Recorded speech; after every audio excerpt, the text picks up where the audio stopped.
ಮೂರ್ತಿಯ ಜೀವನ ದರ್ಶನದ ಪ್ರವಚನವನ್ನು ತಾವೆಲ್ಲರೂ ಕೇಳ್ತಾ ಬಂದೀವಿ. ಕೇವಲಕ್ಕಿಂತ ಪೂರ್ವದಲ್ಲಿ ಕವಿಗಳು ಏನನ್ನು ಅಪ್ಪಣೆಯನ್ನು ಕೊಡಿಸ್ತಾರೆ ಅಂತ ವಿಚಾರ ಮಾಡಿಕೊಂಡು ಯಥಾವತ್ತವಾಗಿ ಮುಂದೆ ಪ್ರಾರಂಭಿಸಿತು. ಶ್ರೀಮರತ್ನ ಭಕ್ತಿ ಶಾಸ್ತ್ರಸ್ಥೋ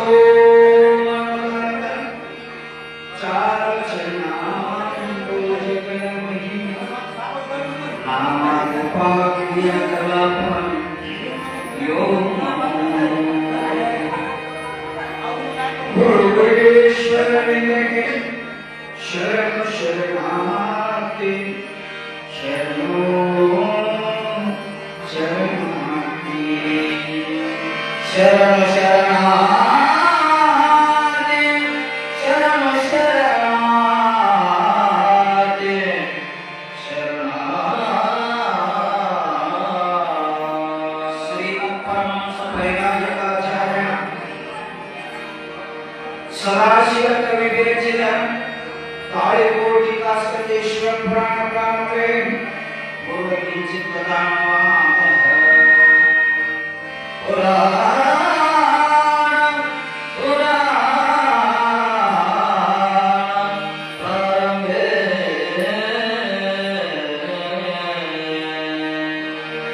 ಶರಣಪದುಗಳೇ, ಇಂದಿನ ದಿವಸ ಅನಂತವಾಗಿರ್ತಕ್ಕಂಥ ವಿಚಾರವನ್ನ ಈ ವೇದಿಕೆ ಮುಖಾಂತರವಾಗಿ ಚಿಂತನವನ್ನ ಮಾಡ್ತಾ ಬಂದಿದ್ದೇವೆ. ನಿನ್ನೆ ದಿವಸ ಎಲ್ಲಿ ಹುಟ್ಟಿದೆಯೋ ಪುರಾಣ ಯಾಕಲ್ಲ, ನಿನ್ನೆ ಪುರಾಣ ಹುಟ್ಟಿದ್ವಿ. ಒಂದ್ ದಿವಸ ಹೇಳಿ 4 ದಿವಸ ಎಲ್ಲಿ ಹುಟ್ಟಿದೀವ ಯಾರಿಗೆ ನೆನಪದ? ಯಾರಿಗೆ ಚೆನ್ನಾಗಿಲ್ಲ ಇದ್ರು ಅವ್ರು ಅಂತಾರೆ, ನೀವು ಹೇಳಕ್ಕೆ ಸುಳ್ಳು ಹೇಳಿ ನಾವು ಒಂದು ಹೇಳಕ್ಕೆ ಸುಳ್ಳು ಕೇಳ್ತೀವಿ ಅಂತ. ಅದಕ್ಕೆ ಬಹಳ ಶಾನೆ ನಮ್ಮ ಕಡೆ ಬರಬೇಡ ಅಂತ ಒಬ್ಬ ಬಸವನ ಕೊಟ್ಟಿವಿ. ಅದು ಬಸವನ ಸರ್ ಕುಂತ ನಮ್ಮ ಕಡೆ ಬಿಟ್ಟು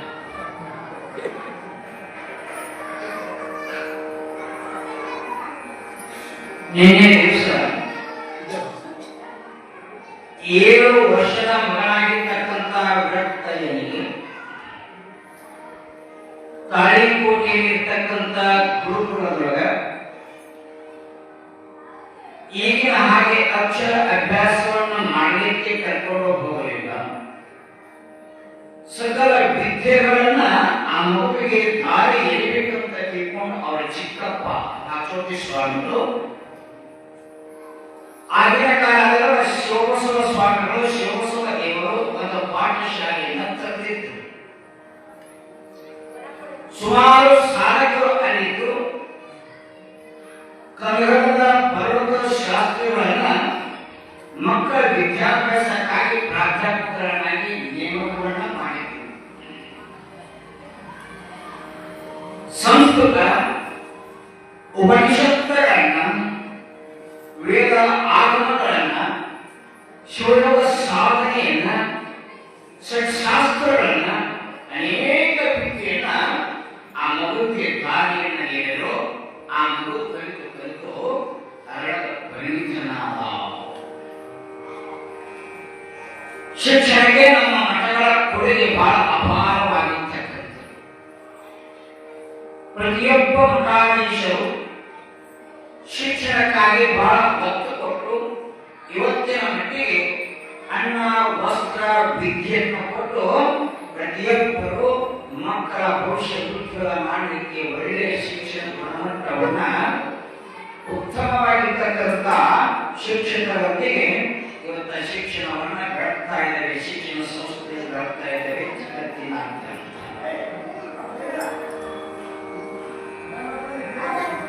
ಆ ಶಿಕ್ಷಣವನ್ನು ಕಲಿತಿರ್ತಕ್ಕಂಥ ಮಗು 8 ವರ್ಷದ ಬಾಲಕನಾಗಿದ್ದಾನೆ. ವಿರಕ್ತಯ್ಯ ಯಾವಾಗ 8 ವರ್ಷದ ಬಾಲಕನಾಗ್ಯಾನ, 8ನೇ ವರ್ಷಕ್ಕ ಶಿವಬಸವ ದೇವರು ಈ ವಿರಕ್ತಯ್ಯನಿಗೆ ಅವರ ಅಣ್ಣ ತಮ್ಮಂದಿರಾಗಿರ್ತಕ್ಕಂಥ ಮುರುಳೇಶನಿಗೆ ಶಿವದೀಕ್ಷೆ ಮಾಡಬೇಕು ಅಂತ ತಿಳ್ಕೊಂಡು ಒಂದು ಒಳ್ಳೆಯ ಮುಹೂರ್ತವನ್ನು ತೆಗೆದು ನೋಡಿದರು. ಯಾವಾಗ ಒಳ್ಳೆಯ ಮುಹೂರ್ತವನ್ನು ನೋಡಿದ್ರು ಆ ಒಳ್ಳೆಯ ಮುಹೂರ್ತದೊಳಗ ಈ ಮಗುವಿಗೆ ಮುರುಳೇಶ ಜಗಮ ದೀಕ್ಷೆಯನ್ನು ಕೊಡಬೇಕಂತ ತಿಳ್ಕೊಂಡು ವಿಚಾರ ಮಾಡಿದರು. ಮಹೇಶ್ವರ ಒಡವೆಗೆ ಐಲಾಚಾರ ಅಂತ ಕರೀತಾರೆ, ಭಕ್ತ ಸಮೂಹಕ್ಕೆ ಇಷ್ಟಲಿಂಗ ಧಾರಣೆ ಅಂತ ಕರೀತಾರೆ.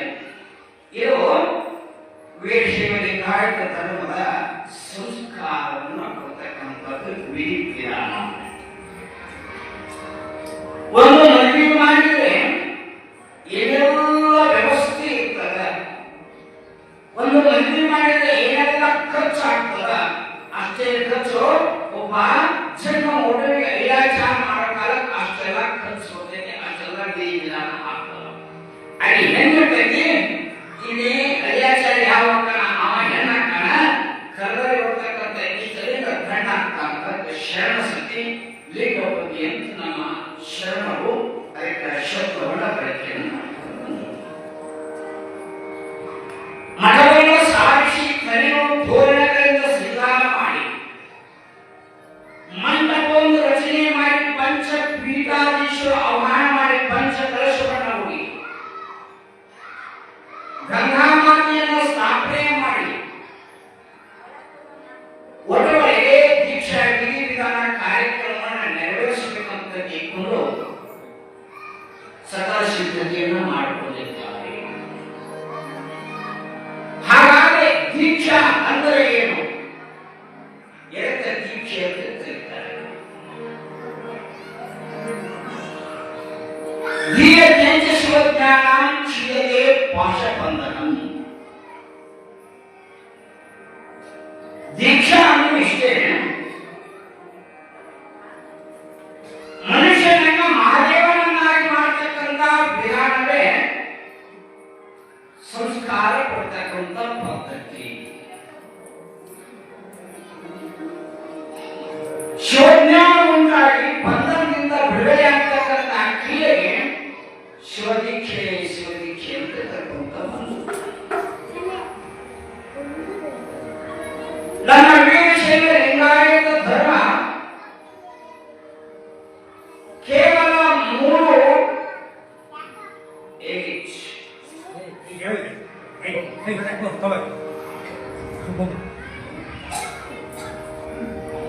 ವೀರಶೈವ ಲಿಂಗಾಯತ ಧರ್ಮ ತತ್ವ ಸ್ವರೂಪವಾಗಿರ್ತಕ್ಕಂಥ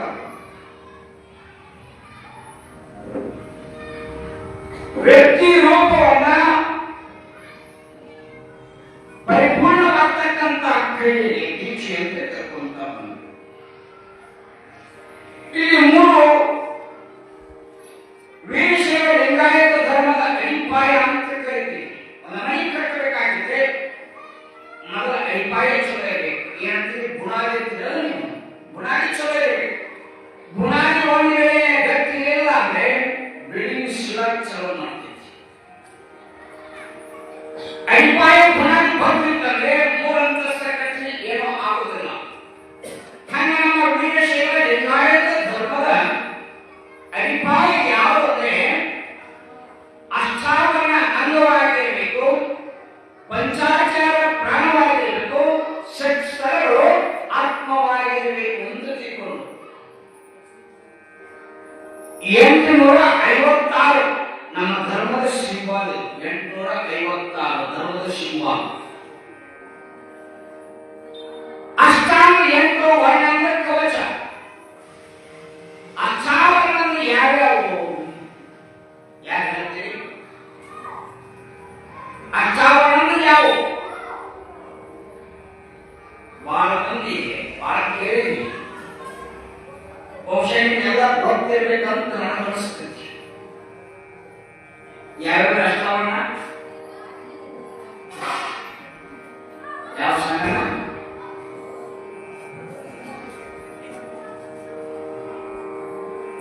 ಗೊತ್ತೈತಿ? ಯಾರಿಲ್ಲ? ಯಾರಿಗೆ ಗೊತ್ತೈತಿ ಹೇಳಿ ನೋಡೋಣ. ಅಷ್ಟಾವರಣ ಯಾವ ಅಂತಾರೆ? ನಮ್ಮ ಧರ್ಮದ ಗೊತ್ತೇವ, ನಮ್ಮ ಧರ್ಮವನ್ನು ನಾವು ತಿಳ್ಕೊಂಡಿಲ್ಲ, ನಮ್ಮ ಧರ್ಮದ ಸಂಸ್ಕಾರ ನಮಗೆ ಗೊತ್ತಿಲ್ಲ. ಯಾಕೆ ನಾವು ಸಂಸ್ಕಾರ ಪಡ್ಬೇಕಂತೀವಿ, ಯಾಕೆ ಮಕ್ಕಳನ್ನ ಪುರಾಣ ಪ್ರವಚನದ ಕರ್ಕೊಂಡು ಬರ್ಬೇಕಂತ ಹೇಳೋದಂದ್ರೆ ನಮ್ಮ ಧರ್ಮದ ಬಗ್ಗೆ ನಮಗೆ ಸ್ವಲ್ಪ ಗೊತ್ತಿರಬೇಕು. ಶರಣರು ಅದಕ್ಕಾಗಿ ಜೀವನವನ್ನು ಮುಡುಪಾಗಿಟ್ಟು ನಮ್ಮೆಲ್ಲರಿಗೆ ಒಂದು ಒಳ್ಳೆಯ ಗ್ರಂಥ ಉಪದೇಶವನ್ನು ಕೊಟ್ಟು ಹೋದ ಪುಣ್ಯಾತ್ಮರವರೆಲ್ಲ.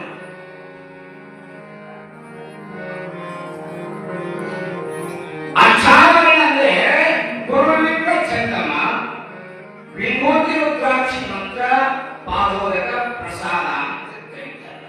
ಇದಕ್ಕ ಅಷ್ಟಾವರಣ ಅಂತ ಕರೀತಾರೆ. ಅದಕ್ಕೆ ಒಂದು ಹಾಡಾಡ್ತಾ ನೋಡಿ.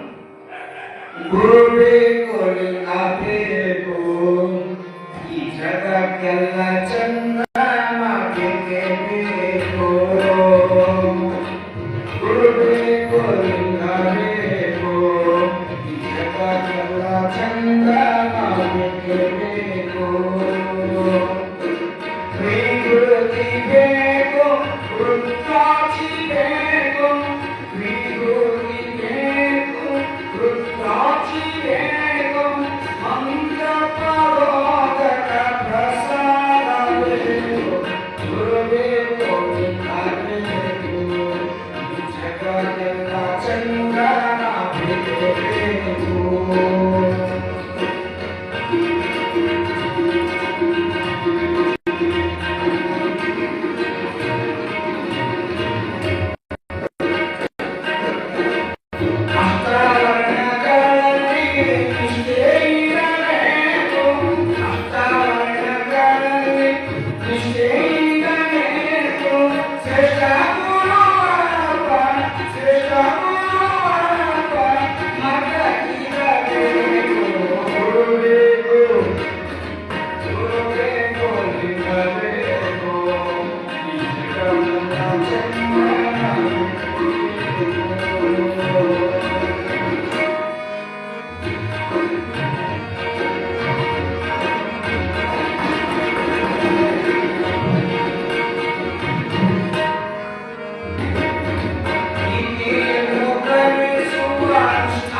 ಶ್ರೇಷ್ಠವಾಗಿರ್ತಕ್ಕಂಥ ಶಕ್ತಿ ಒಂದು ವ್ಯಕ್ತಿ ಅಲ್ಲ. ಗುರು ಅಂದ್ರೆ ಏನು? ಗುಕಾರಶ್ಯ ಅಂಧಕಾರಶ್ಯ ಗುಕಾರಶ್ಯ ನಿರೋಧಕ. ನಮಗ ಬರ್ತಕ್ಕಂಥ ಅಜ್ಞಾನವನ್ನ ಬಿಡಿಸಿ ಸುಜ್ಞಾನ ಕೊಟ್ಟು ಬಂಧನದಿಂದ ಬಿಡುಗಡೆಗೊಳಿಸಿ ಮುಕ್ತಿಯತ್ತ ಒಯ್ತಕ್ಕಂಥ ಮಾರ್ಗದರ್ಶನ ಮಾಡತಕ್ಕಂಥ ಶಕ್ತಿ ಆ ಗುರುವಿನ ಪ್ರತಿನಿಧಿತ್ತಲ್ಲ. ಅದಕ್ಕೆ ಅವನಿಗೆ ಗುರುನಾಥ ಅಂತ ನಾವು ಕರಿತೀವಿ. ಗುರುನಾಥ ಅಂತ ನಾವು ಕರಿತೀವಿ. ಹಾಗಾದ್ರೆ ಗುರು ಅನ್ನುವಂಥವ ಗುರುದರ್ಶನದಿಂದ ನಮಗೆ ಆಗ್ತೈತಿ. ಈ ಗುರುವಿನ ಹತ್ತಿರ ನಾವು ಯಾಕೆ ಇರಬೇಕು? ಗುರುವಿನಿಂದ ಏನೆಲ್ಲ ಪಡಿಬೇಕು? ಆ ಗುರು ಎಂಥದಿರಬೇಕು ಅನ್ನುವಂಥ ವಿಚಾರ. ಗುರು ಸಾಕ್ಷಾತ್ ಪರಬ್ರಹ್ಮ, ತಸ್ಮೈ ಶ್ರೀ ಗುರುವೇ ನಮಃ ಅಂತ. ಈ ಜಗತ್ತಿನ್ಯಾಗ